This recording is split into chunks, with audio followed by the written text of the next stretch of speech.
Dan, what was built up over generations was sold out so quickly. The White House is now a multi-party parliament. The revolution won Kyrgyzstan freer elections and coalition politics.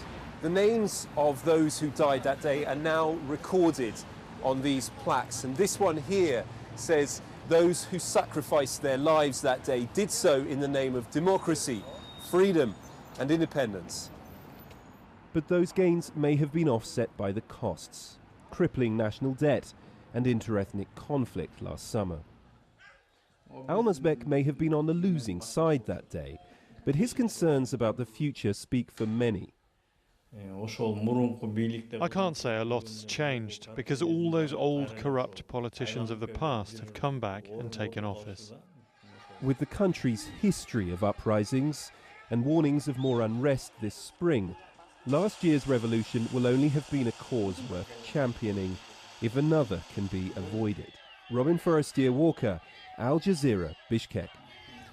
7 suicide bombers have attacked a bank in Jalalabad, killing 18 people and injuring at least 70 others. The attackers were wearing army uniforms when they stormed the building. The Taliban have claimed responsibility for the attack, saying they were targeting intelligence officials and police officers who were collecting their salaries at the time. Early poll results show Uganda's president holds a comfortable lead after Friday's election. Yoweri Museveni has more than 70% of the vote so far. Authorities say the turnout was higher than that of the election in 2006. His main rival, Kizza Besigye, has accused the electoral body of bias and warned of post-election chaos.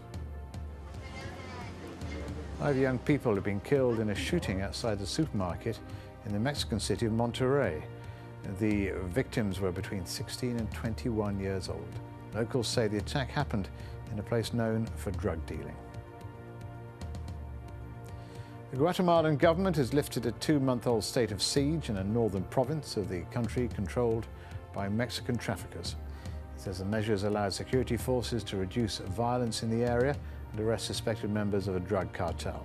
The government claims crime dropped by 50% in the region during the siege.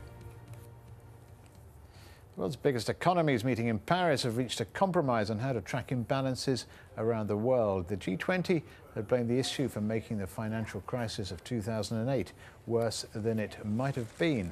Ministers have also been focusing on how to protect the poorest countries against big swings in commodity and food prices.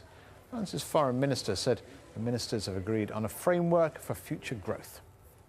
The first session, the one we have worked on last night, after reviewing the economic situation that was presented by different people, Jean-Claude Trichet, Ben Bernanke, Dominique Strauss-Kahn, Masaki, the governor of the Japanese bank. We've worked on the framework for a solid, sustainable and balanced growth, which is our objective, because, of course, we want a growth that will be balanced, sustainable, sound, job-creating throughout the member countries and beyond. 2 German journalists have been released from prison in Iran after being charged with spying. Markus Hellwig and Jens Koch were sentenced to 20 months in prison for interviewing the son and daughter of a woman condemned to die by stoning. But Iran's Revolution Court dismissed the sentences, instead fining each of them $50,000. Clashes have broken out in Dresden after thousands gathered to protest against an authorized neo-Nazi march. The demonstration is the second in 2 weeks and commemorates the 1945 Allied bombing of Dresden. Rory Challenge reports. Dresden on Saturday afternoon, and police are battling on 2 fronts. Thousands of anti-fascist demonstrators managed to break into an area of the city reserved for a neo-Nazi rally. A court had ruled the day before the fascists could stage the march, but these protesters had other ideas. It turns into a running battle near Dresden's main railway station.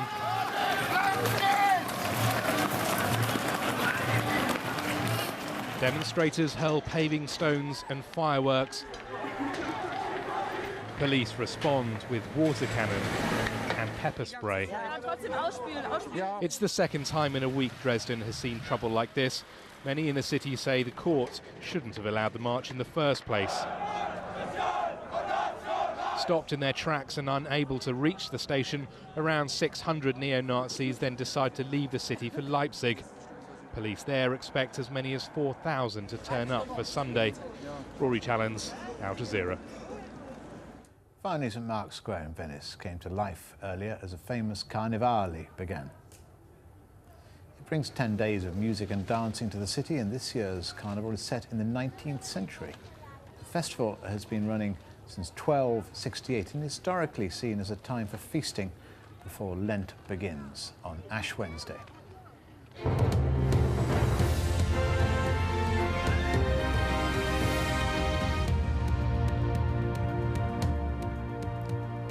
It's 22:30 GMT. These are the headlines on Al Jazeera. Residents in Libya say security forces are shooting at protesters in Benghazi, killing dozens of people.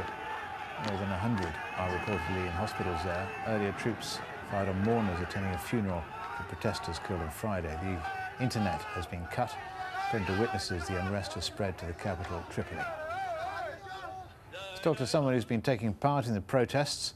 His name is Marwan, and he joins me on the line from Benghazi. Marwan, tell me what you've been seeing today. Marwan? Yeah. Tell me what you've been seeing today. It's really getting very awful, basically. It's really getting bad, the situation here in Libya, in Benghazi. We need some help, basically. We need help from everywhere.